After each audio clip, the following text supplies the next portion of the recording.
Late afternoon sun baked the clay and plaster buildings of the town. Its dirt streets lay empty, packed as hard as iron. The boarding house sweltered. Luke Honey sat in a chair in the shadows across from the window. Nothing stirred except flies buzzing on the window ledge.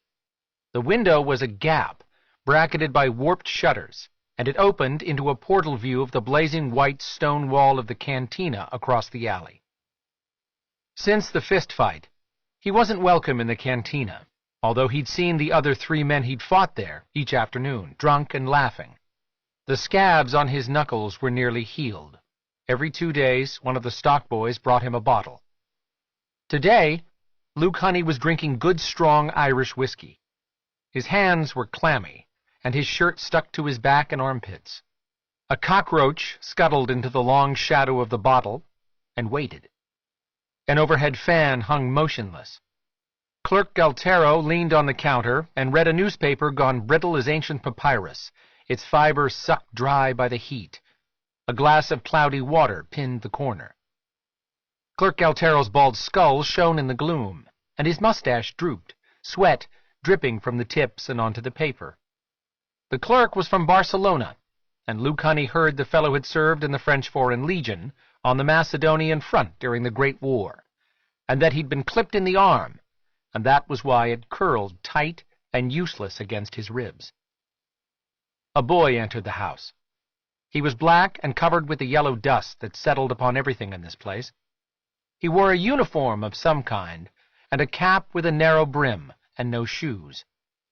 Luke Honey guessed his age at 11 or 12, although his face was worn, the flesh creased around his mouth, and his eyes suggested sullen apathy born of wisdom.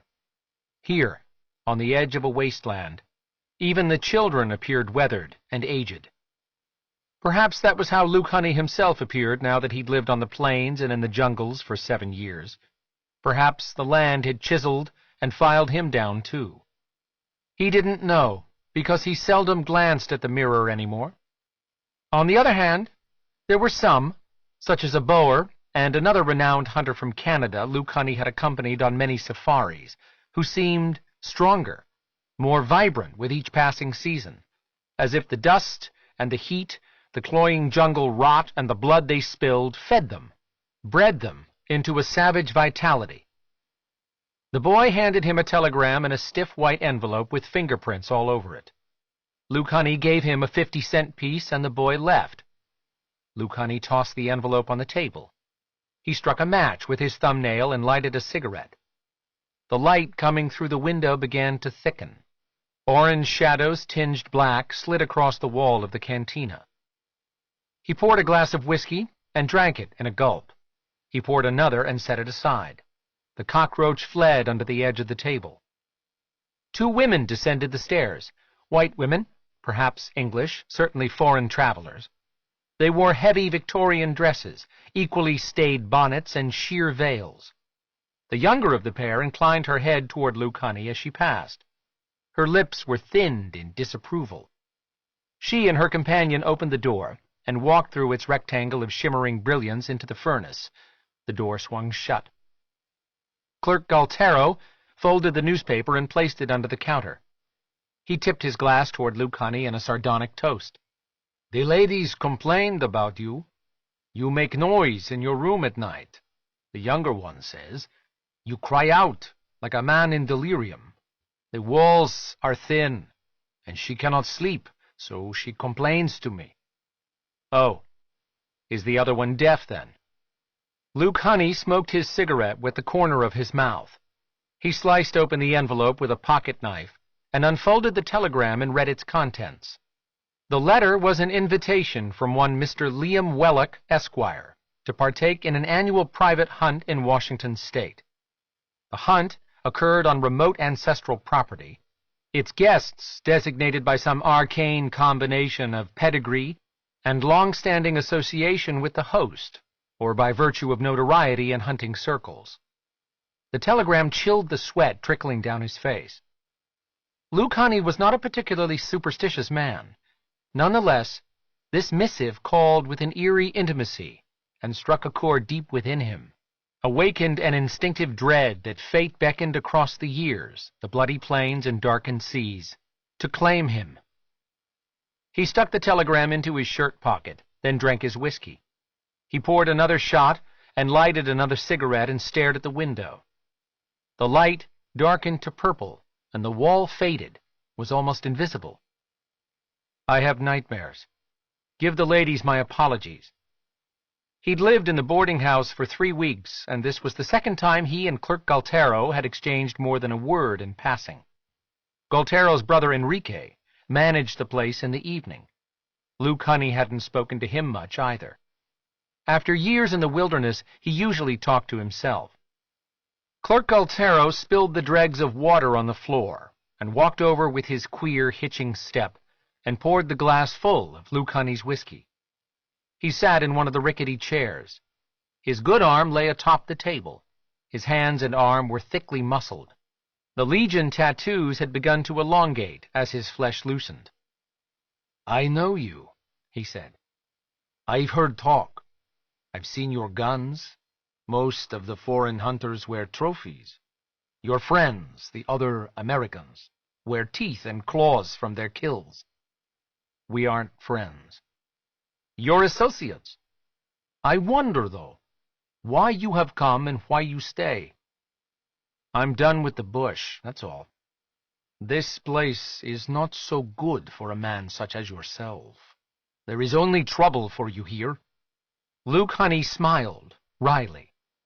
"Oh, you think I've gone native?" "Not at all. I doubt you get along with anyone. I'll be leaving soon." Luke Honey touched the paper in his pocket. "For the States. I suppose your customers will finally have some peace." They finished their drinks and sat in silence. When it became dark, Clerk Galtero rose and went about lighting the lamps. Luke Honey climbed the stairs to his stifling room. He lay sweating on the bed and dreamed of his brother, Michael, as he had for 6 nights running. The next morning, he arranged for transportation to the coast. 3 days later, he was aboard a cargo plane bound for Morocco. Following Morocco, there would be ships and trains until he eventually stood again on American soil after half a lifetime. Meanwhile, he looked out the tiny window. The planes slowly disappeared into the red haze of the rim of the earth. Luke Honey and his party arrived at the lodge not long before dark. They'd come in 2 cars, and the staff earned its keep transferring the mountain of bags and steamer trunks indoors before the storm broadsided the valley. Lightning sizzled from the vast snout of fast-approaching purple-black clouds. Thunder growled. A rising breeze plucked leaves from the treetops. Luke Honey leaned against a marble colonnade and smoked a cigarette, personal luggage stacked neatly at his side. He disliked trusting his rifles and knives to bellhops and porters. The Black Ram Lodge towered above a lightly wooded hillside overlooking Old Town. The lodge and its town lay in the folds of Ransom Hollow, separated from the lights of Seattle by miles of dirt road and forested hills. Backward country, one of the men had called it during the long drive. Luke Honey rode with the Brits, Bullard and Wesley. They'd shared a flask of brandy while the car left the lowlands and climbed toward the mountains, passing small, quaint townships and ramshackle farms tenanted by sober yeoman folk. Wesley and Bullard snickered like a pair of itinerant knights at the potato pickers in filthy motley, bowed to their labor in dark, muddy fields. Luke Honey didn't share the mirth. He'd seen enough bloody peasant revolts to know better. He knew also that fine cars and carriages, horses and guns, the gloss of their own pale skin, cursed the nobility with a false sense of well-being, of safety. He'd removed a bullet from his pocket. The bullet was made for a .454 rifle, and it was large. He turned it over in his fingers and stared out the window without speaking again. After supper, Dr. Lanscombe and Mr. Liam Wellock, co-proprietors of the lodge, entertained the small group of far-flung travelers who'd come for the annual hunt. Servants lighted a fire in the hearth, and the 8 gentlemen settled into grand, oversized chairs. The parlor was a dramatic landscape of marble statuary and massive bookshelves, stuffed and mounted heads of ferocious exotic beasts, liquor cabinets, and a pair of billiard tables. Rain and wind hammered the windows. Lights flickered dangerously, promising a rustic evening of candlelight and kerosene lamps. The assembly was supremely merry when the tale-telling began. "We were in Mexico," Lord Bullard said.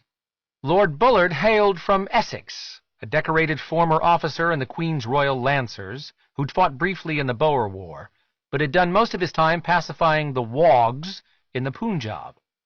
Apparently, his family was enormously wealthy in lands and titles, and these days he traveled to the exclusion of all else. He puffed on his cigar while a servant held the flame of a long-handled match steady. "Summer of 1919. The war had just ended. Some industrialist friends of mine were visiting from Europe, moaning and sulking about the shutdowns of their munitions factories and the like. Beastly boring." "Quite, I'm sure," Dr. Lanscombe said. The doctor was tall and thin. He possessed the ascetic bearing of Eastern European royalty. He had earned his degree in medicine at Harvard, and owned at least a quarter of everything there was to own within 2 counties. "Ah, a trying time for the makers of bombs and guns," Mr. Liam Wellick said. He, too, was tall, but thick and broad, with the neck and hands of ancient Greek statues of Heracles. His hair and beard were bronze and lush for a man his age.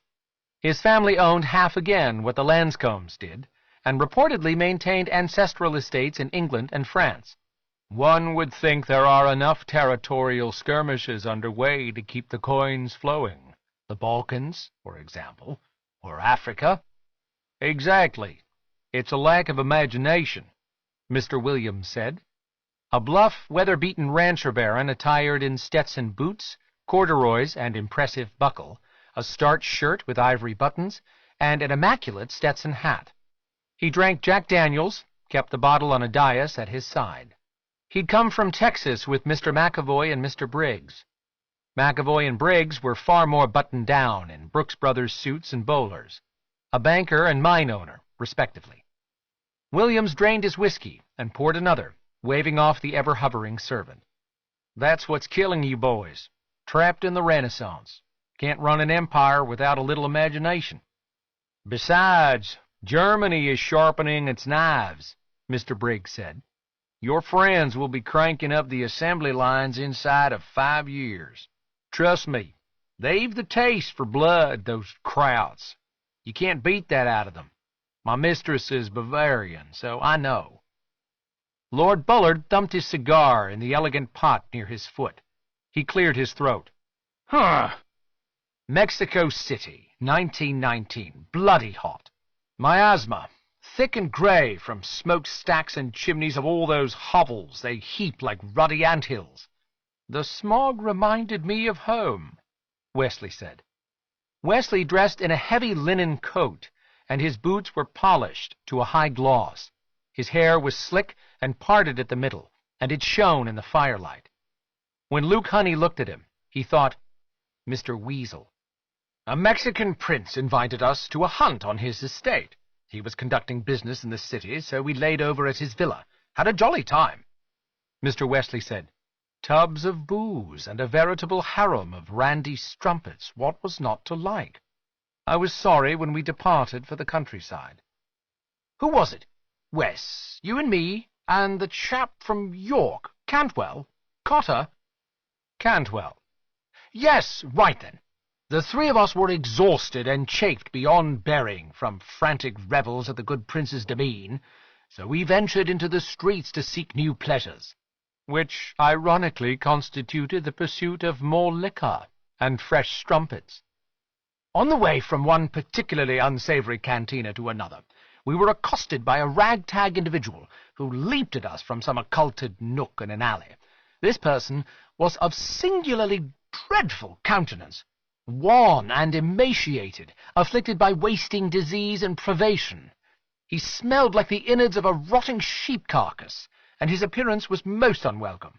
However, he wheedled and beseeched my attention in passable English, I must add, and clung to my sleeve with such fervour. It soon became apparent the only way to rid myself of his attention was to hear him out.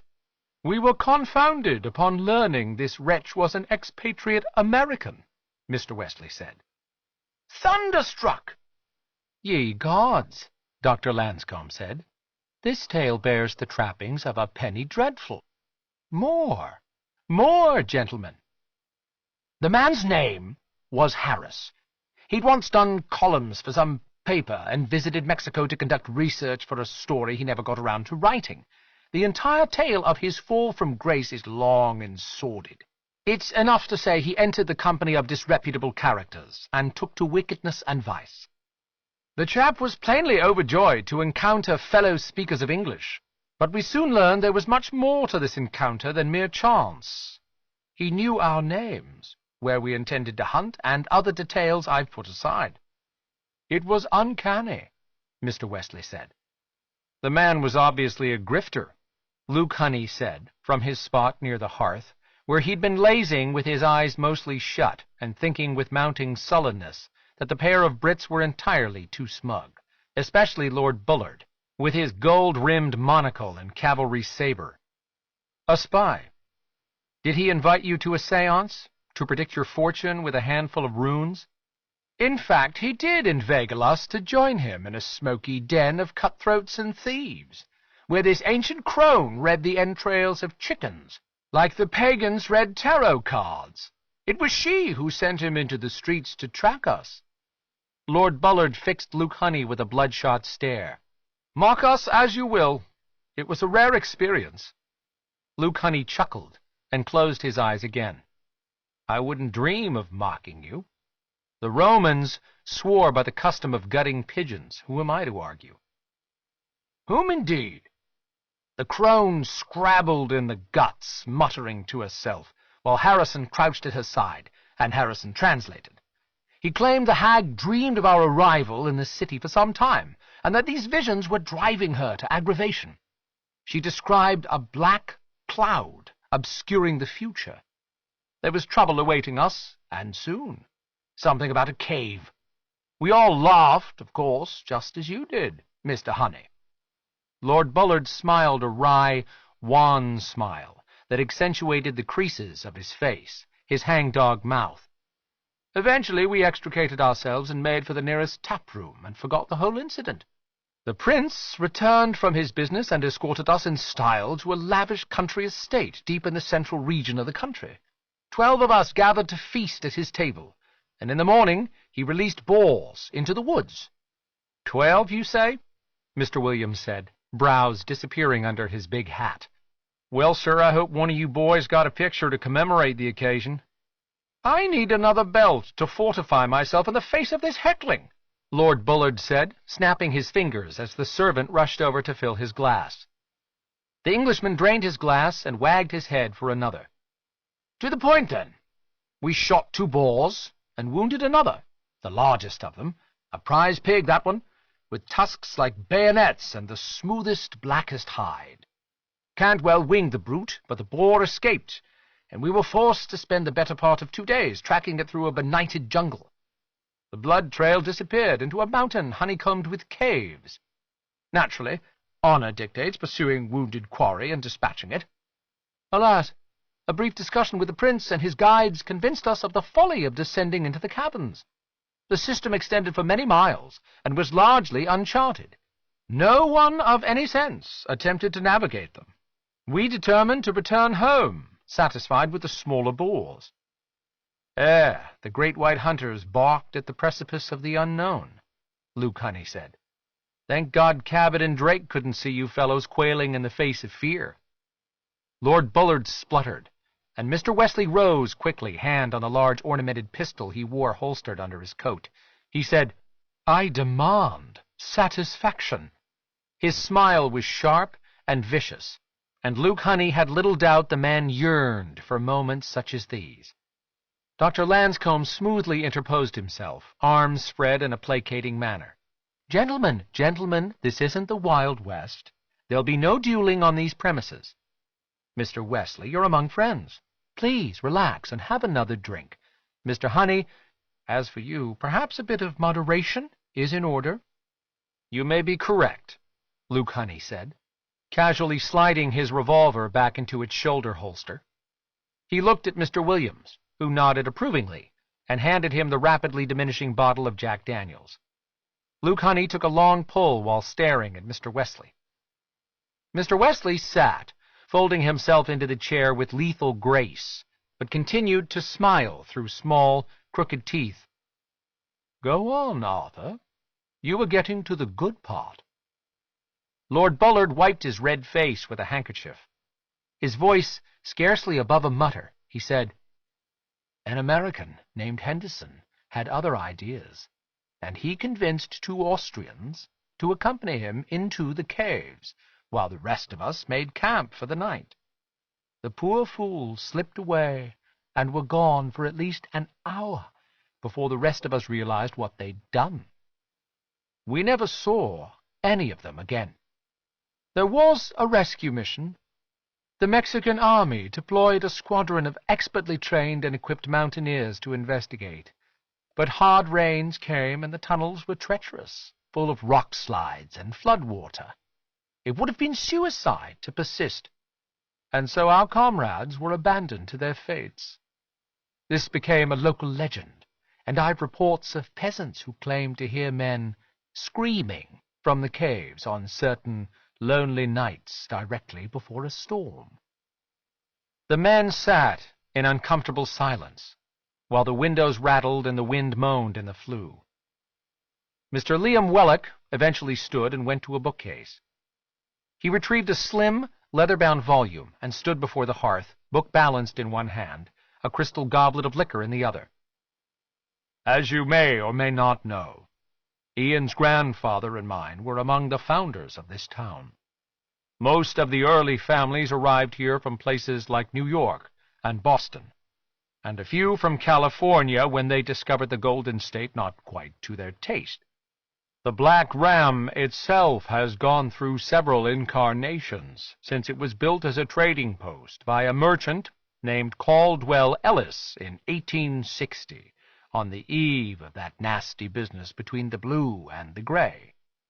My grandfather purchased this property in 1890 and renovated it as the summer home for him and his new bride, Felicia.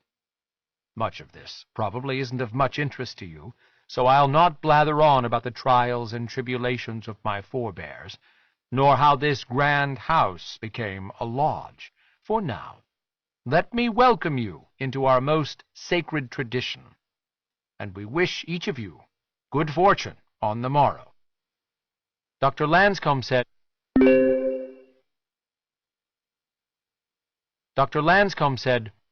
"I concur. As you know, there are plenty of boar and deer on this preserve, but assuredly you've come for the great stag known as Blackwood's baby." What? Mr. Wesley said in mock surprise. "We're not here for the namesake of this fine establishment. What of the Black Ram?" Mr. Liam Wellock smiled, and to Luke Honey's mind there was something cold and sinister in the man's expression. Mr. Liam Wellock said, "There was never a Black Ram. It's a euphemism for— well, that's a story for another evening." Dr. Lanscombe cleared his throat politely. "As I said, the stag is a mighty specimen, surely the equal of any beast you've hunted. He is the king of the wood, and descended from a venerable line. I will note that while occasionally cornered, none of these beasts has ever been taken. In any event, the man who kills the stag shall claim my great-grandfather's Sharps Model 1851 as a prize. The rifle was custom-built for Constantine Lanscombe III by Christian Sharps himself, and is nearly priceless. The victorious fellow shall also, perforce, earn a place among the hallowed ranks of elite gamesmen the world over." "And $10,000 sterling silver," Mr. Wesley said, rubbing his hands together. "Amen, partner," Mr. McAvoy said. "Who needs another round?" It was quite late when the men said their good nights and retired. The rain slackened to drizzle. Luke Honey lay with his eyes open, listening to it rasp against the window. He dreamed of Africa, then of his dead brother Michael, toiling in the field of their home in Ingram, just over the pass through the Cascades. His little brother turned to him and waved. His left eye was a hole.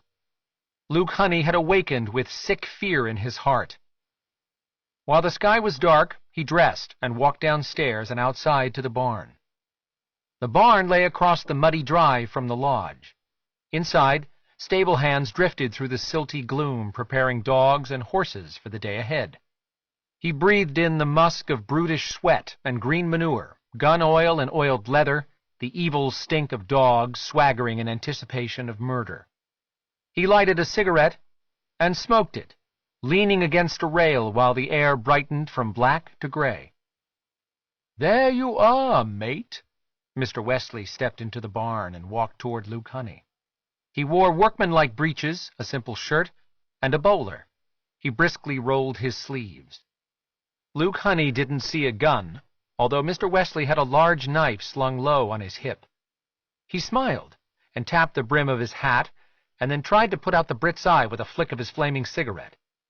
Mr. Wesley flinched, forearms raised, palms inverted, old London prizefighter style, and Luke Honey made a fist and struck him in the ribs below the heart, and followed that with a clubbing blow to the side of his neck. Mr. Wesley was stouter than he appeared. He shrugged and trapped Luke Honey's lead arm in the crook of his elbow and butted him in the jaw. Luke Honey wrenched his arm loose and swiped his fingers at Mr. Wesley's mouth, hoping to fishhook him, and tried to catch his balance on the rail with his offhand. Rotten wood gave way, and he dropped to his hands and knees. Light began to slide back and forth in the sky, as if he'd plunged his head into a water trough. Mr. Wesley slammed his shin across Luke Honey's chest, flipping him onto his back like a turtle. He sprawled in the wet straw, mouth agape, struggling for air, his mind filled with snow. "Well, that's it then." Mr. Wesley stood over him for a moment, face shiny, slick hair in disarray. He bent and scooped up his bowler, scuffed it against his pants leg, and smiled at Luke Honey. He clapped the bowler onto his head and limped off. "Should I call a doctor, kid?" Mr. Williams struck a match on the heel of his boot, momentarily burning away shadows around his perch on a hay bale. A couple of the stable hands had stopped to gawk, and they jolted from their reverie and rushed to quiet the agitated mastiffs, who whined and growled and strutted in their pens. "No, he's okay," Luke Honey said when he could. "Me? I'm going to rest here a bit." Mr. Williams chuckled. He smoked his cigarette and walked over to Luke Honey and looked down at him with a bemused squint. "Boy, what you got against them limeys, anyway?" The left side of Luke Honey's face was already swollen. Drawing breath caused flames to lick in his chest. "My grandfather chopped cotton. My father picked potatoes." "Not you, though?" "Nope," Luke Honey said. "Not me." The lord of the stables was named Scobie, a gaunt and gnarled Welshman whose cunning and guile with dogs and horses and traps and snares had elevated him to the status of a peasant prince. He dressed in stained and weathered leather garments from some dim medieval era, and his thin hair bloomed in a white cloud. Dirt ingrained his hands and nails, and when he smiled his remaining teeth were sharp and crooked. His father had been a master falconer, but the modern hunt didn't call for birds anymore. The dogs and the dog handlers went first, and the rest of the party entered the woods an hour later. Luke Honey accompanied the Texans and Mr. Liam Wellick. They rode light, tough horses. Mr. McAvoy commented on the relative slightness of the horses, and Mr. Wellick explained that the animals were bred for endurance and agility. The forest spread around them like a cavern. Well-beaten trails crisscrossed through impenetrable underbrush and unto milky dimness. Water dripped from branches. After a couple of hours, they stopped and had tea and biscuits prepared by earnest young men in lodge livery. "Try some chaw," Mr. Briggs said. He cut a plug of hard tobacco and handed it to Luke Honey. Luke Honey disliked tobacco. He put it in his mouth and chewed. The Brits stood nearby in a cluster talking to Dr. Lanscombe and Mr. Liam Wellick. Mr. Briggs said, "You in the war? You look too young." "I was 15 when we joined the dance. Just missed all that fun." "Bully for you, as the Limeys would say. You can shoot, I bet. Everybody here either has money or can shoot, or both. No offense, but I don't have you pegged for a man of means. Nah, you remind me of some of the boys in my crew. Hard-bitten. A hell-raiser." "I've done well enough, in fact." "He's the real great white hunter," Mr. Williams said. "One of those fellers who shoots lions and elephants on the Dark Continent. Fortunes to be won in the ivory trade. That right, Mr. Honey?" "Yeah, I was over there for a while." "Huh. I suppose you have that look about you," Mr. Briggs said. "You led safaris?" "I worked for the Dutch." "Leave it be," Mr. Williams said. "The man's not a natural braggart." "Where did you learn to hunt?" Mr. McAvoy said. "My cousins. They all lived in the hills in Utah. One of them was a sniper during the war." Luke Honey spat tobacco into the leaves. "When my mother died, I went to live with my uncle and his family, and those folks have lots of kin in South Africa. After college, I got a case of wanderlust. One thing led to another." "Damn peculiar upbringing. College, even." "What kid doesn't dream of stalking the savannah?" Mr. Briggs said. "You must have 101 tales."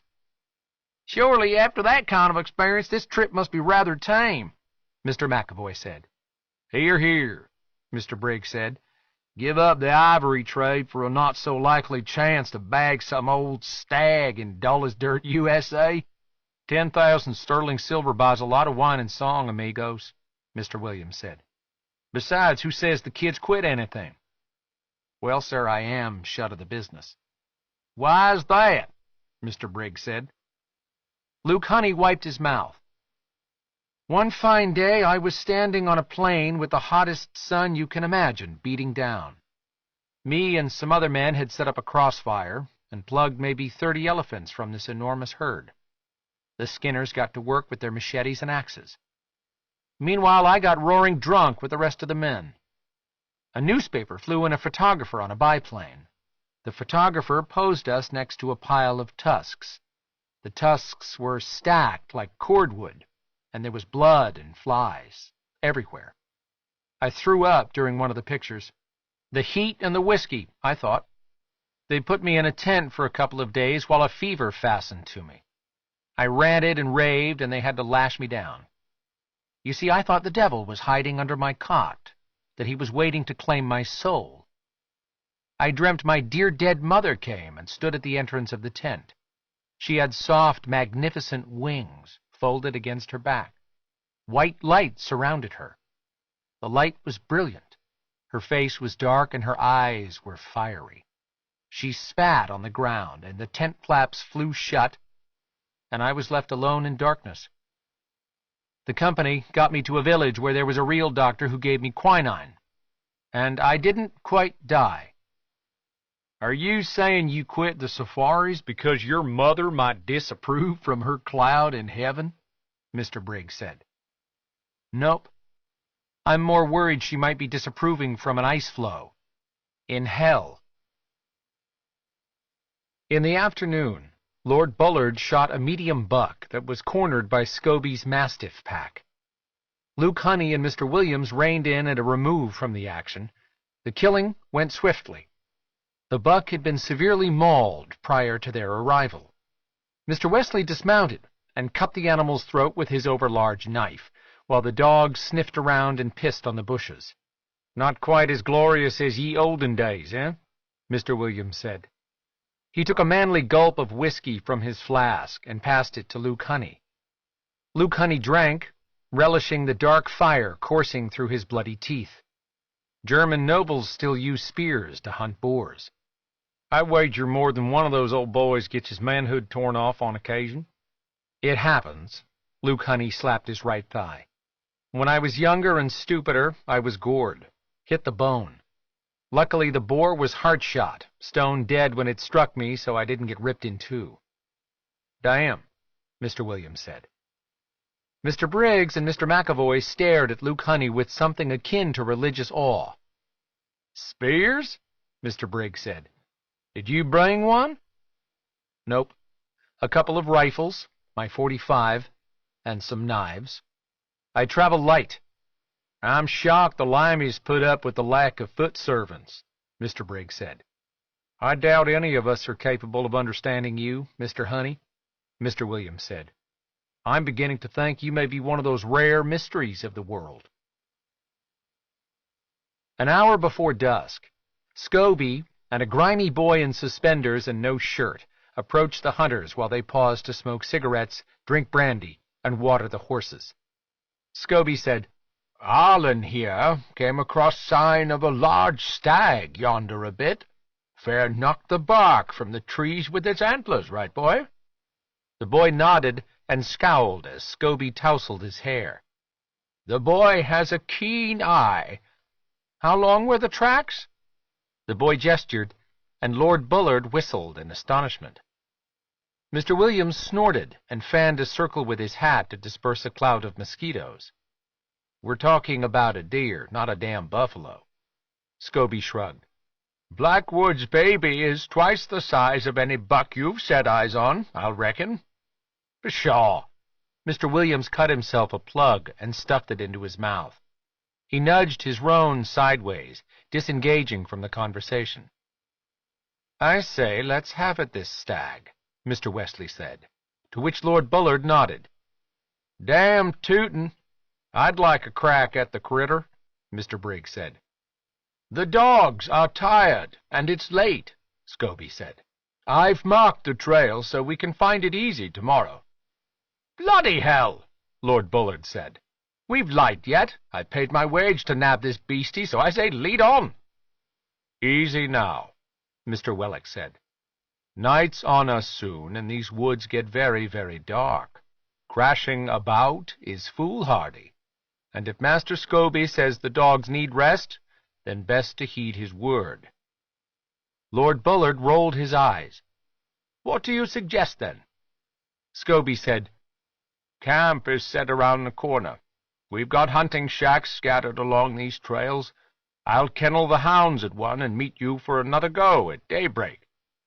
"A sensible plan," Mr. McAvoy said. As the shadows deepened and men and horses became smoky ghosts in the dying light, he'd begun to cast apprehensive glances over his shoulder. Luke Honey had to admit there was a certain eeriness to the surroundings, a sense of inimical awareness that emanated from the depths of the forest.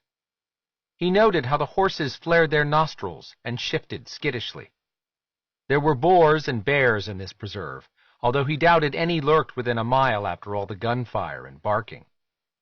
He'd experienced a similar sense of menace in Africa, near the hidden den of a terrible lion, a dreaded man-eater. He rubbed his horse's neck and kept a close watch on the bushes.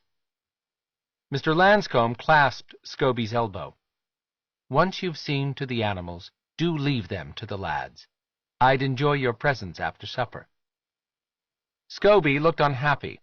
He nodded curtly and left with the boy. Camp was a fire pit centered between two boulders the size of carriages. A dilapidated lean-to provided a dry area to spread sleeping bags and hang clothes. Stable boys materialized to unsaddle the horses and tether them behind the shed. Lodge workers had ignited a bonfire and laid out a hot meal sent from the chef. This meal included the roasted heart and liver from the buck Lord Bullard brought down earlier. "Not sure I'd tuck into those victuals," Mr. Williams said, waving his fork at Lord Bullard and Mr. Wesley. "Should let that meat cool a day or two, else you'll get the screaming trots." Mr. McAvoy stopped shoveling beans into his mouth to laugh. "That's right. Scarping over that liver, you'll think you've got dysentery."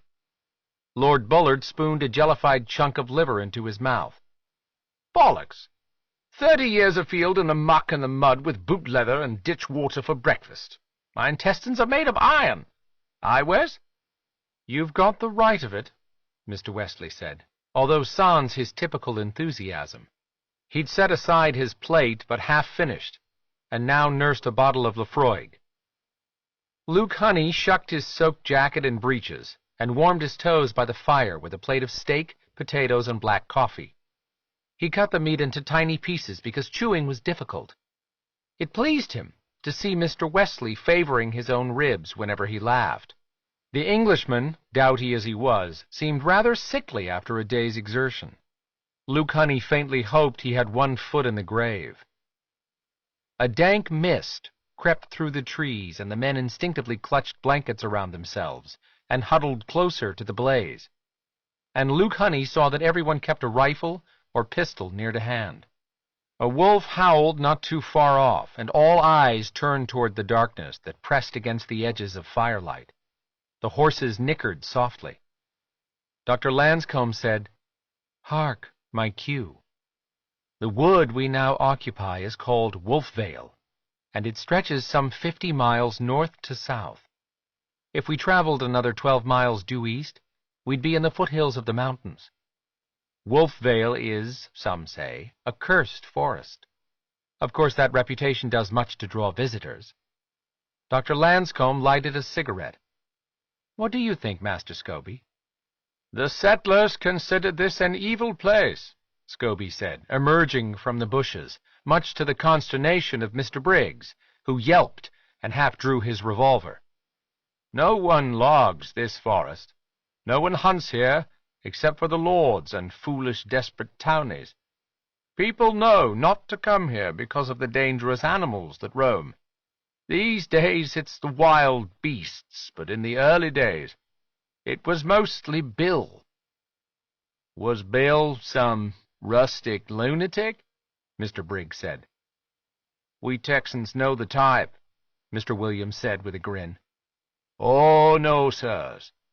Black Bill, Splayfoot Bill. He's the devil. He's Satan, and those who carved the town from the hills, and before them the trappers and fishermen, they believed he ruled these dark woods." "The Indians believed it too," Mr. Wellock said. "I've talked with several of the elders, as did my grandfather with the tribal wise men of his era. The legend of Bill, whom they referred to as the Horned Man, is most ancient. I confess, some of my ancestors were a rather scandalous lot, given to dabbling in the occult and all matters mystical.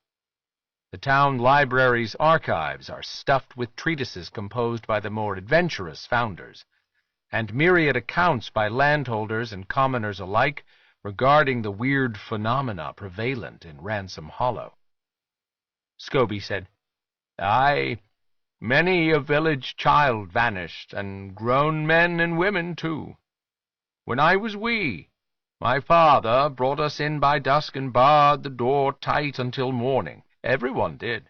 Some still do." Luke Honey said, "A peculiar arrangement for such a healthy community." "Aye, Old Town seems robust," Lord Bullard said. Dr. Lanscombe said, "Those who work are tied to the land. A volcano won't drive them away when there's fish and fur, crops and timber to be had." "Yeah, and you could toss sacrificial wretches into the volcano, too," Mr. McAvoy said. "This hunt of ours goes back for many years, long before the lodge itself was established. Without exception, someone is gravely injured, killed, or lost on these expeditions." "Lost? What does lost mean, precisely?" Mr. Wesley said. "There are swamps and cliffs and so forth," Dr. Lanscombe said. "On occasion men have wandered into the wilds and run afoul of such dangers. But to the point. Ephraim Blackwood settled in Old Town at the time of its founding. A widower with 2 grown sons, he was a furrier by trade. The Blackwoods ran an extensive trap line throughout Ransom Hollow, and within 10 years of their arrival, they'd become the premier fur trading company in the entire valley. People whispered. Christianity has never gained an overwhelming mandate here, But the Blackwood's irreligiousness went a step beyond the pale in the eyes of the locals. Inevitably, loose talk led to muttered accusations of witchcraft. Some alleged the family consorted with Splayfoot Bill, that they'd made a pact, material wealth for their immortal souls. "What else?" Mr. Williams said to uneasy chuckles. Yes, what else indeed? Dr. Lanscomb's smile faded. It is said that Splayfoot Bill, the old man of the wood, required most unholy indulgences in return for his favors. "Do tell," Lord Bullard said with an expression of sickly fascination.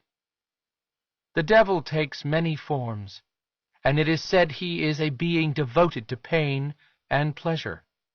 A Catholic priest gave an impromptu sermon in the town square, accusing Elder Blackwood of lying with the old man of the wood, who assumed the form of a doe one night by the pallor of a sickle moon, and the issue was a monstrous stag. Some hayseed wit soon dubbed this mythical beast Blackwood's Git. Other, less savory colloquialisms sprang forth, but most eventually faded into obscurity. Nowadays, those who speak of this legend call the stag Blackwood's baby. Inevitably, the brute we shall pursue in the morn is reputed to be the selfsame animal." "Sounds like that Blackwood fellow was a long way from Oklahoma," Mr. Williams said. "Devil spawn," Luke Honey said, and laughed sarcastically. "Bloody preposterous," Lord Bullard said, without conviction. "Hogwash," Mr. Briggs said. "You're scaring the women and children, Hoss." "My apologies, good sir," Dr. Lanscombe said. He didn't look sorry to Luke Honey. "Oh, dear." Lord Bullard lurched to his feet and made for the woods, hands to his belly. The Texans guffawed and hooted, although the mood sobered when the wolf howled again and was answered by two more of its pack. Mr. Williams scowled, cocked his big revolver, and fired into the air. The report was queerly muffled, and its echo died immediately. "That'll learn 'em," Mr. Briggs said, exaggerating his drawl. "Time for shut-eye, boys," Mr. Williams said. Shortly the men began to yawn and turned in, grumbling and joshing as they spread their blankets on the floor of the lean-to. Luke Honey made a pillow of the horse blanket. He jacked the bolt-action and chambered a round in his Mauser Gewehr 98, a rifle he'd won from an Austrian diplomat in Nairobi. The gun was powerful enough to stop most things that went on four legs, and it gave him comfort. He slept. The mist swirled heavy as soup, and the fire had dwindled to coals when he woke. Branches crackled, and a black shape, the girth of a bison or a full-grown rhino, moved between shadows. It stopped and twisted an incomprehensibly configured head to survey the camp. The beast huffed and continued into the brush. Luke Honey remained motionless, breath caught in his throat. The huff had sounded like a chuckle, and for an instant the lush, shrill wheedle of panpipes drifted through the wood. Far out amid the folds of the savannah, a lion coughed. A hyena barked its lunatic bark, and much closer. Luke Honey started, and his eyes popped open, and he couldn't tell the world from the dream. Lord Bullard spent much of the pre-dawn hours hunkered in the bushes, but by daybreak he'd pulled himself together, albeit white-faced and shaken. Mr. Wesley's condition, on the other hand, appeared to have worsened. He didn't speak during breakfast and sat like a lump, chin on his chest. "Poor bastard looks like hell warmed over," Mr. Williams said. He dressed in long johns and gun belt. He sipped coffee from a tin cup. A cigarette fumed in his left hand. "You might have done him in." Luke Honey rolled a cigarette and lighted it. He nodded. "I saw a fight in a hostel in Cape Town between a Scottish dragoon and a big Spaniard. The dragoon carried a rifle and gave the Spaniard a butt-stroke to the midsection. The Spaniard laughed, drew his gun, and shot the Scot right through his head. The Spaniard died 4 days later, Bust a rib and it punctures the insides, starts a bleed. He probably should call it a day. Lanscome's a sawbones. He isn't blind. Guess I'll leave it to him. Been hankering to ask you, friend. How did you end up on the list? This is a mighty exclusive event. My pappy knew the Lubbock Wellocks before I was born. Took me 16 years to get an invite here, and a bribe or two. Lubbock Wellocks? Yep. Wellocks are everywhere.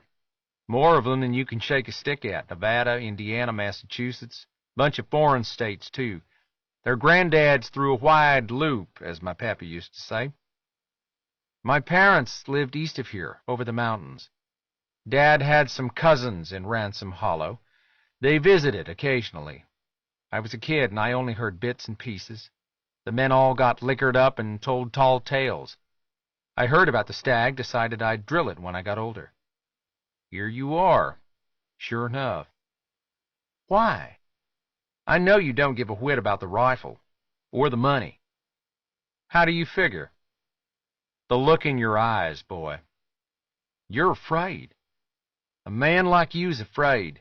I take stock. I've known some fearless men, hunted lions with them. A few of those gents forgot that Mother Nature is more of a killer than we humans will ever be and wound up getting chomped. She wants our blood, our bones, our goddamn guts. Fear is healthy. Sure as hell is. Except there's something in you besides fear. Ain't that right? I swear you got the weird look some guys get who play with fire. I knew this vaquero who loved to ride his pony along the canyon edge. By close, I mean rocks crumbling under its hooves and falling into nothingness. I asked myself, what's here in these woods for you? Maybe I don't want any part of it. I reckon we all heard the same story about Mr. Blackwood, same one my daddy and his cousins chewed over the fire. Sweet Jesus, boy, you don't believe that cartload of manure Wellick and his crony been shoveling? Okay, then. I've got a whopper for you. These paths form a miles-wide pattern if you see 'em from a plane. World's biggest pentagram carved out of the countryside. Hear that one?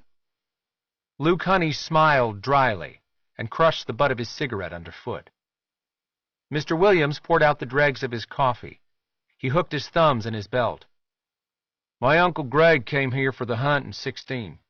They sent him home in a fancy box.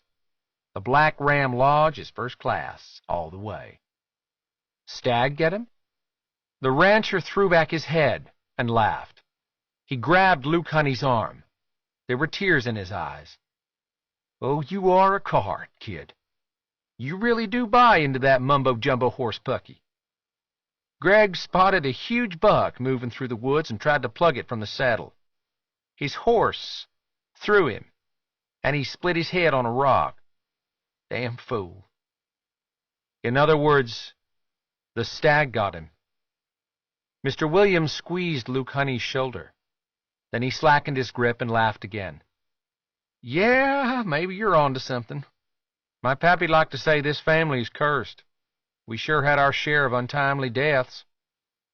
The party split again, Dr. Lanscombe and the British following Scobie and the dogs, Mr. Wellick, Luke Honey, and the Texans proceeding along a parallel trail. Nobody was interested in the lesser game. All were intent upon tracking down Blackwood's baby. They entered the deepest, darkest part of the forest. The trees were huge and ribboned with moss and creepers and fungi. Scant light penetrated the canopy, yet brambles hemmed the path. The fog persisted. Luke Honey had been an avid reader since childhood. Robert Louis Stevenson, M.R. James, and Ambrose Bierce had gotten him through many a miserable night in the tar-paper shack his father built. He thought of the fairy tale books at his aunt's house, musty books with wooden covers and woodblock illustrations that raised the hair on his head. The evil stepmother made to dance in red-hot iron shoes at Snow White's garden wedding, while the dwarves hunched like fiends. Hansel and Gretel, lost in a vast, endless wood, the eyes of 1,000 demons glittering in the shadows. The forest in the book was not so different from the one he found himself riding through. At noon, They stopped to take a cold lunch from their own saddlebags, as this was beyond the range of the lodge staff. Arlen trotted from the forest, dodgy and feral as a fox, to report Scobie picked up the trail, and was hoping to soon drive the stag itself from hiding. Dr. Lanscombe and the British were in hot pursuit. "Damn," Mr. Williams said. "Oh, now that Limey's going to do the honors," Mr. Briggs said. "I wanted that rifle." "Everybody wants that rifle," Mr. McAvoy said. Mr. Williams clapped his hands together. "Let's mount up, muchachos. Maybe we'll get lucky and our friends will miss their opening." "The quarry is elusive," Mr. Liam Wellick said. "Anything is possible." The men kicked their ponies to a brisk trot and gave chase. An hour later, all hell broke loose. The path crossed a plank bridge and continued upstream along the cut bank of a fast-moving stream. Dogs barked and howled, and the shouts of men echoed from the trees. A heavy rifle boomed twice. No sooner had Luke Honey and his companions entered a large clearing with a lagoon fed by a waterfall did he spy Lord Bullard and Mr. Wesley afoot, rifles aimed at the trees. Dr. Lanscombe stood to one side, hands tight on the bridle of his pony. Dead and dying dogs were strewn everywhere. A pair of surviving mastiffs yapped and snarled, muzzles slathered in foam, as Scobie wrenched mightily at their leashes. The Brits' rifles thundered in unison. Luke Honey caught a glimpse of what at first he took to be a stag.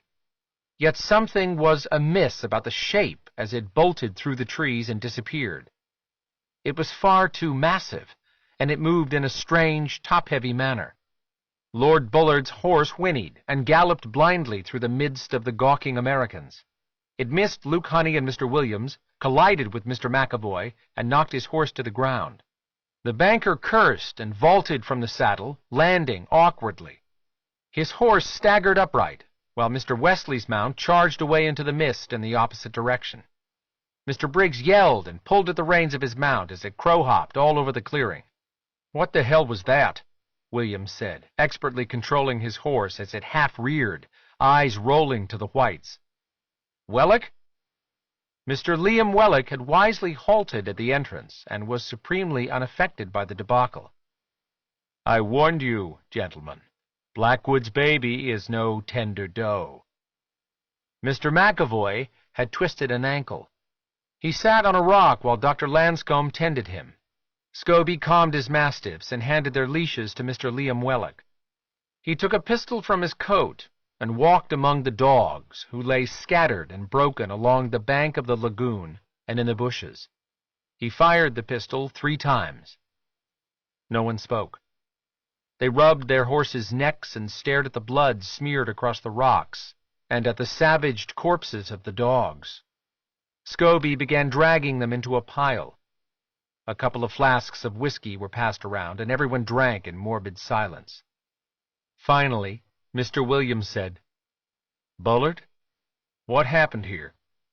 He repeated the question until the Englishman shuddered and looked up, blank-faced, from the carnage. "It speared them on its horns. In all my years, it scooped 2 dogs and pranced about, while they screamed and writhed on its antlers." "Anybody get a clear shot?"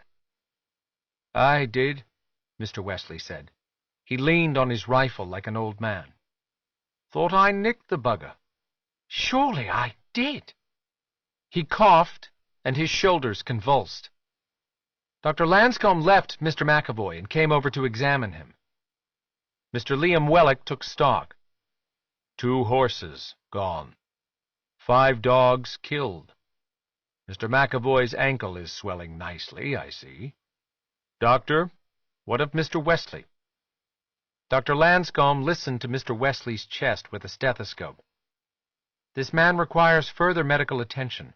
We must get him to a hospital at once." Scobie shouted. He ran back to the group, his eyes red, his mouth twisted in fear. "Arlen's gone! Arlen's gone!" "Easy, friend." Mr. Williams handed the older man the whiskey and waited for him to take a slug.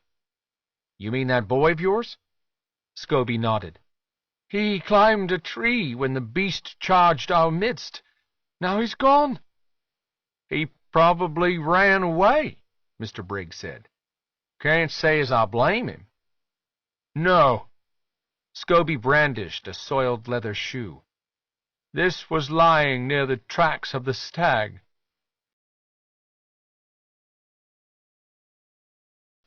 "Why the bloody hell would the little fool do that?" Lord Bullard said, slowly returning to himself. "He's a brave lad," Scobie said, and wrung the shoe in his grimy hands. "Obviously, we have to find the kid," Luke Honey said, although he was unhappy about the prospect.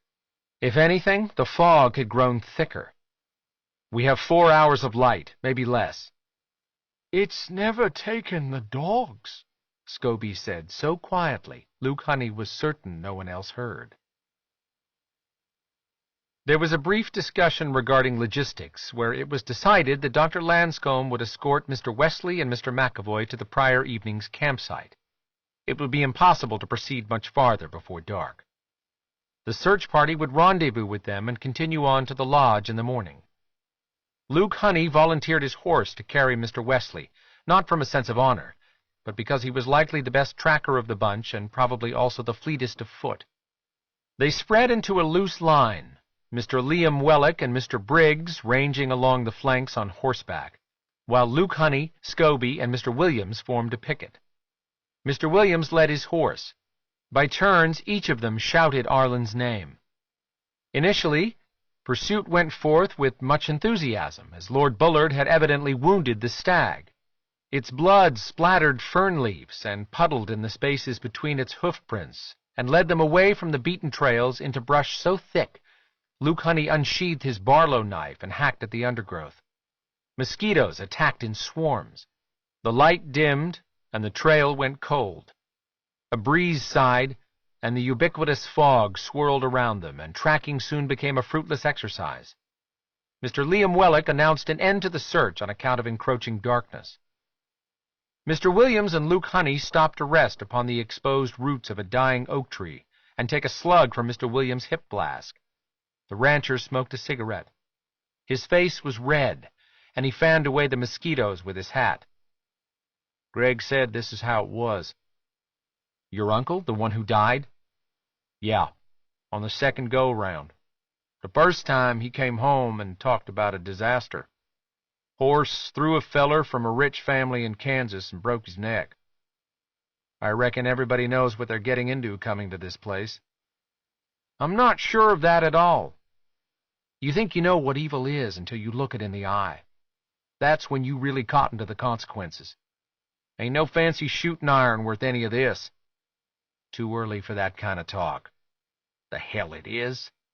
I ain't faint-hearted, but this is a bad fix. The boy's sure enough in mortal danger.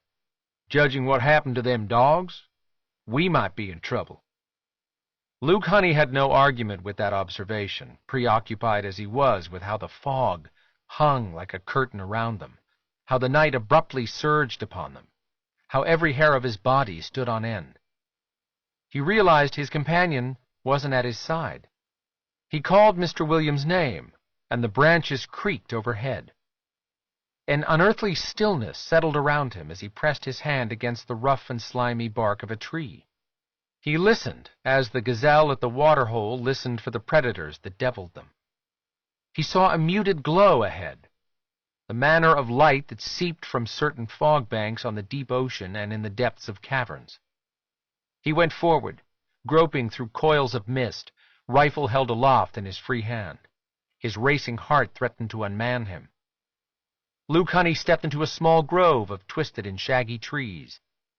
The weak phosphorescence rose from the earth and cast evil shadows upon the foliage and the wall of thorns that hemmed the grove on 3 sides. A statue canted leeward at the center of the grove, a tall, crumbling marble stack, ghastly white and stained black by moss and mold, a terrible horned man or god. This was an idol to a dark and vile other, and it radiated a palpable aura of wickedness.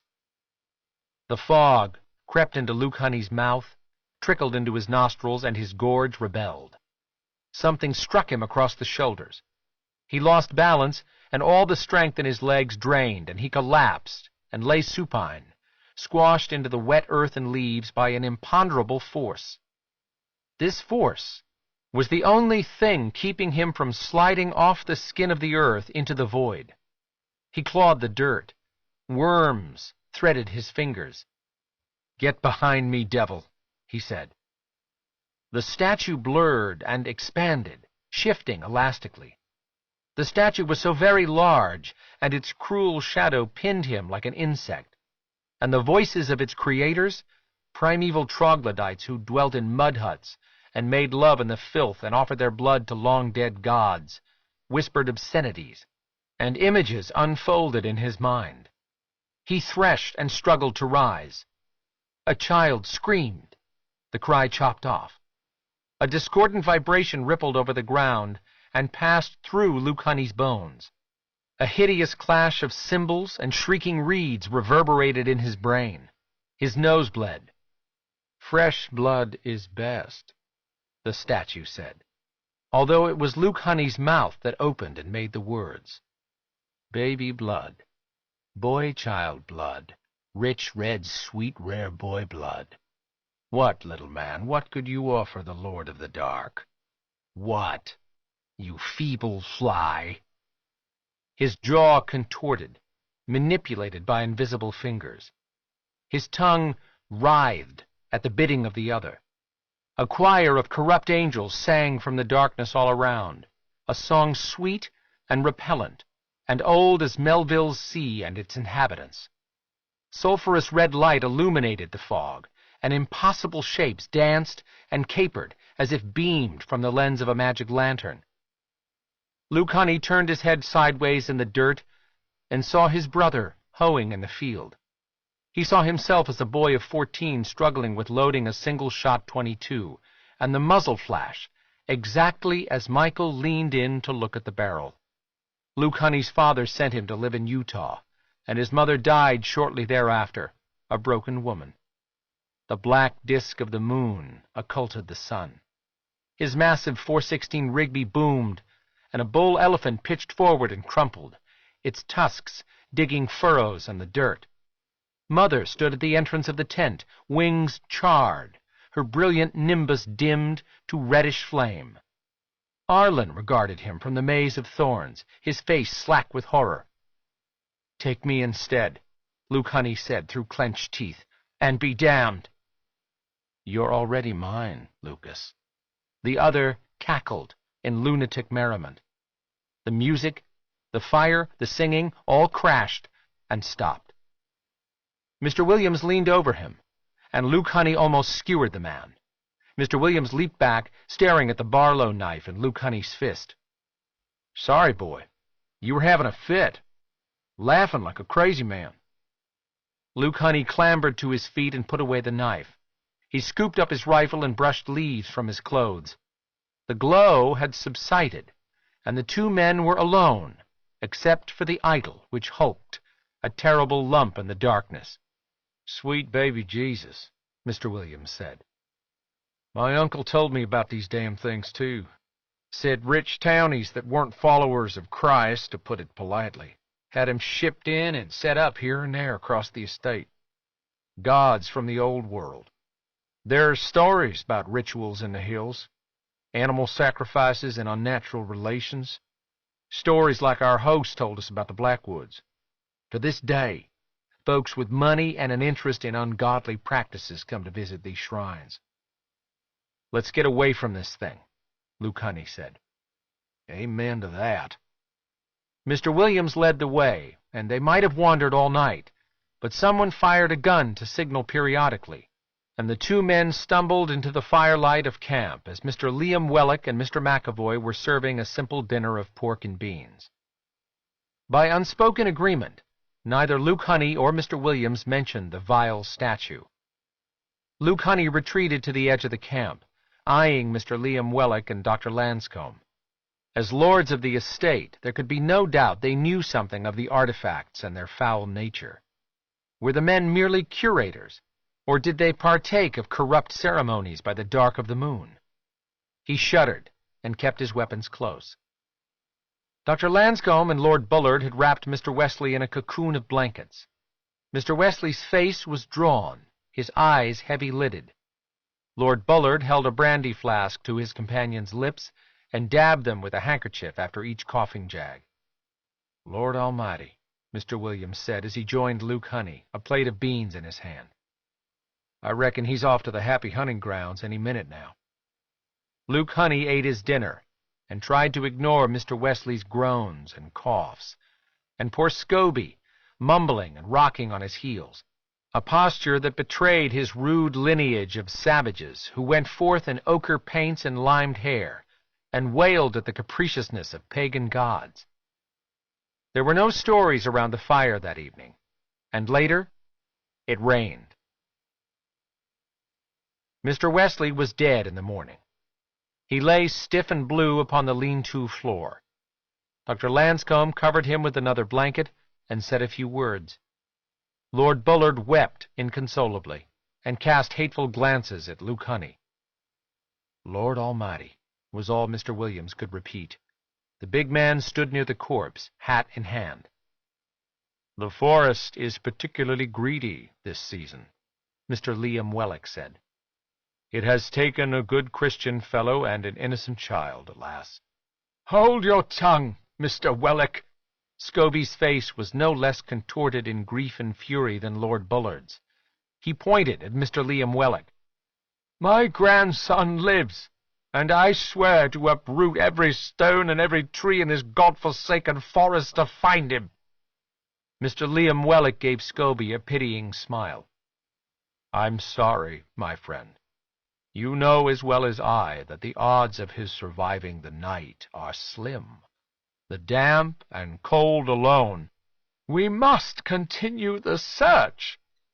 "Perhaps tomorrow. At the moment we are duty-bound to see our guests to safety and make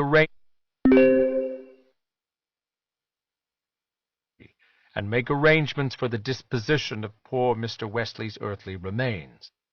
"You mean to leave Ireland at the tender mercy of—" "Nay, I'll have none of it." "I am sorry. Our duty is clear." "Our duty is clear." "Curse you, Mr. Wellock!" "Master Scobie, I implore you not to pursue a reckless course." "Bah!" Scobie made a foul gesture and stomped into the pre-dawn gloom. Mr. McAvoy said, "The old man is right. We can't just quit on the kid." "Damn straight," Mr. Briggs said. "What kind of skunks would we be to abandon a boy while there's still a chance?" Dr. Lanscombe said, "Well spoken, sirs. However, you can hardly be expected to grasp the, gravity of the situation.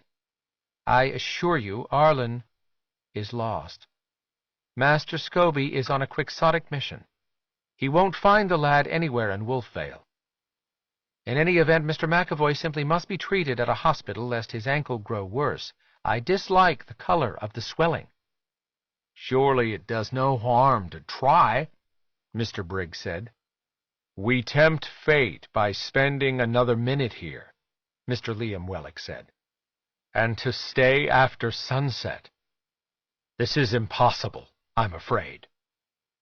The incongruity of the doctor's genteel comport, juxtaposed with his apparent dread of the supernatural, chilled Luke Honey in a way he wouldn't have deemed possible after his experiences abroad.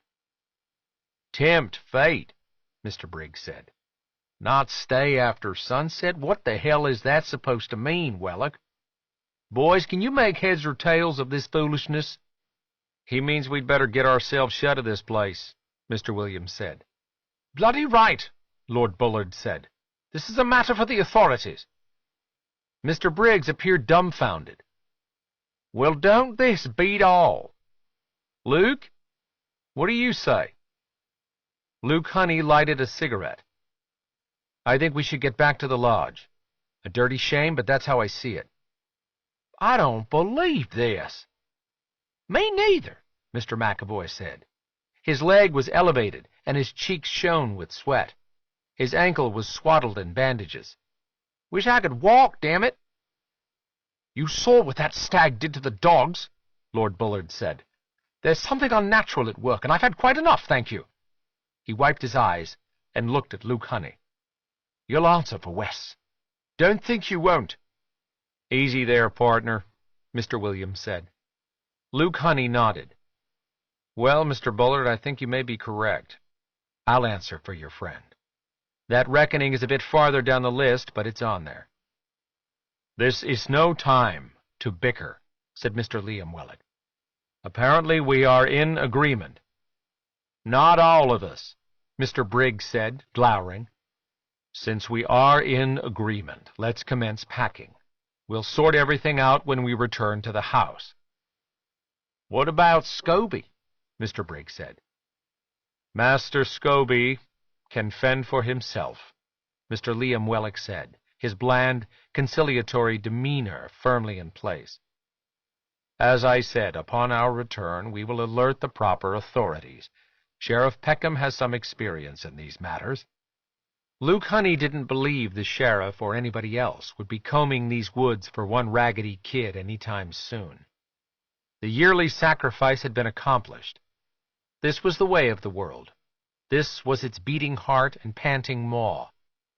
He'd seen such offerings made by tribes in the jungles, just as his own Gaelic kin had once poured wine in the sea and cut the throats of fatted lambs.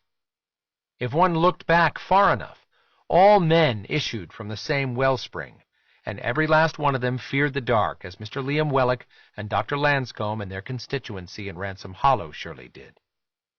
Despite the loathsome nature of their pact, there was nothing shocking about this arrangement. To propitiate the gods, to please one's lord and master, was ever the way. That expert killers such as the English and the Texans and, of course, himself, served as provender in this particular iteration of the eternal drama, filled Luke Honey's heart with bitter amusement. This wry humor mixed with his increasing dread, and rendered him giddy, almost drunken. Mr. Wesley's body was laid across the saddle of Luke Honey's horse, and the company began the long trudge homeward. The dreary fog persisted, although the rain had given out for the moment. "I hope you don't think I'm a coward," Mr. Williams said. He rode beside Luke Honey, who was walking at the rear of the group. Luke Honey didn't speak. He pulled his collar tight.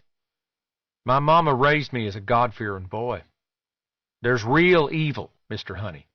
Not that existential crap, either. Last night I felt something I ain't felt before. Scared me spitless." When Luke Honey didn't answer, Mr. Williams leaned over and said in a low voice, "People got killed in that grove, not just animals. Couldn't you feel it, coming off that idol like a draft in a slaughter yard? I ain't afraid of much, but Bullard's right. This ain't natural, and that kid is a goner." "Who are you trying to convince?" Luke Honey said, although the question was more than a little self-referential. "The hunt is over. Go back to Texas and dream away the winter. There's always next year." "No, not for me. My uncle made that mistake. Next year I'll go to British Columbia, or Alaska. Damned if I know, but I know it won't be Ransom Hollow." Mr. Williams clicked his tongue and spurred his mount ahead to rejoin the group. Later, the company halted for a brief time to rest the animals and allow the men to stretch their legs. The liquor was gone and tempers short. When they remounted, Luke Honey remained seated on a mossy boulder, smoking his last cigarette. His companions rode on, heads down and dispirited, and failed to notice his absence. They disappeared around a sharp bend. Luke Honey finished his cigarette. The sun slowly ate through the clouds, and its pale light shone in the gaps of the foliage. He turned his back and walked deeper into the woods, into the darkness. The shrieks of the mastiffs came and went all day, and so too the phantom bellows of men, the muffled blasts of their weapons. Luke Honey resisted the urge to cover his ears, to break and flee. Occasionally, Scobie hollered from an indeterminate distance. Luke Honey thought the old man's cries sounded more substantial, more of the mortal realm, and he attempted to orient himself in their direction. He walked on, clutching his rifle. Night came, and he was lost in the endless forest. A light glimmered to his left, sifting down through the black gallery to illuminate a figure who stood as if upon a stage. Mr. Wesley regarded him, hat clasped to his navel in both hands, hair slick and shining. His face was white. A black stain spread across the breast of his white shirt. He removed a pair of objects from inside his hat, and with an insolent flourish tossed them into the bushes short of Luke Honey. Dr. Lanscombe stepped into view and took Mr. Wesley by the elbow and drew him into the shadows. The ray of light blinked out of existence. The objects were pale and glistening, and as Luke Honey approached them, his heart beat faster. He leaned close to inspect them and recoiled, his courage finally buckling in the presence of such monstrous events. Luke Honey blindly shoved his way through low-hanging branches and spiky undergrowth. His clothes were torn, the flesh of his hands and face scratched and bleeding. A rifle fired several yards away. He staggered and shielded his eyes from the muzzle flash, and a large animal blundered past him, squealing and roaring. Then it was gone, and Scobie came tearing in pursuit and almost tripped over him. The old man swung a battered lantern. He gawked at Luke Honey in the flat yellow glare. Scobie's expression was wild and caked in dirt. His face was nicked and bloody. He panted like a dog. He held his rifle in his left hand. Its bore centered on Luke Honey's middle. In a gasping voice he said, "I see you, Bill." "It's me, Luke Honey." "What's your business here?" "I came to help you find the boy." He dared not speak of what he'd so recently discovered. An abomination that once revealed was certain to drive the huntsman into raving madness. At this range, Scobie's ancient single-shot rifle would cut Luke Honey in twain. "Arlen's gone. He's gone." Scobie lowered the weapon, his arm quivering in exhaustion. "You don't believe that," Luke Honey said with a steadiness born of staring down savage predators, of waiting to pull the trigger that would drop them at his feet, of facing certain death with a coldness of mind inherent to the borderline mad. The terror remained, ready to sweep him away. "I'm worn to the bone. There's nothing left in me." Scobie seemed to wither, to shrink into himself in despair. "The stag is wounded," Luke Honey said. "I think you hit it again, judging from the racket." "It don't matter. You can't kill a thing like that." Scobie's eyes glittered with tears. "This is the Devil's Preserve, Mr. Honey. Every acre. You should have gone with the masters, got yourself away. We stayed too long and we're done for. He only pretends to run. He'll end the game and come for us soon." I had a bad feeling about Lanscombe and Wellock. "Forget those idiots. They're as much at the mercy of hell as anyone else in Ransom Hollow." "Got anything to drink?" Luke Honey said. Scobie hung the lantern from a branch and handed Luke Honey a canteen made of cured animal skin. The canteen was full of sweet, bitter whiskey. The men took a couple of swigs and rested there by the flickering illumination of the sooty old lamp.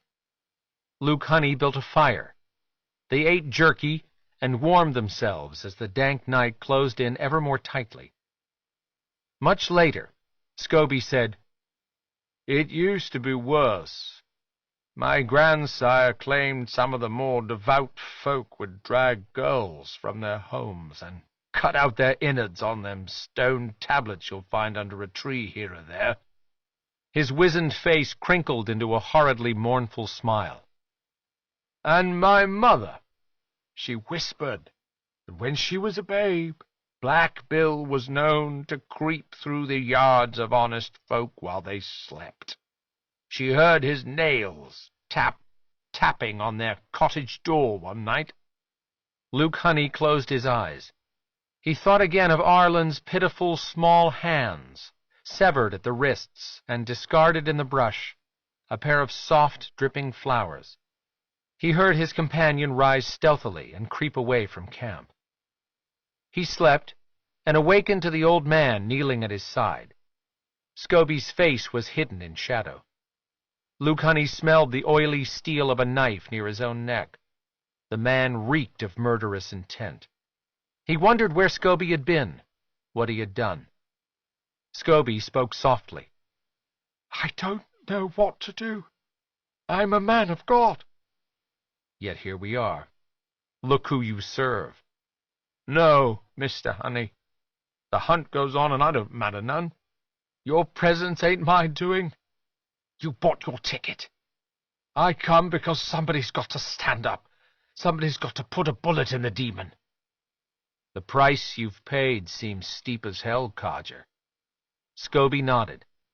He remained quiet for a while. At last he said, "Come, boy.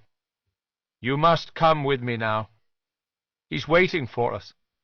He whispered to me from the dark, made a pact with me he'd take one of us in return for Arlen.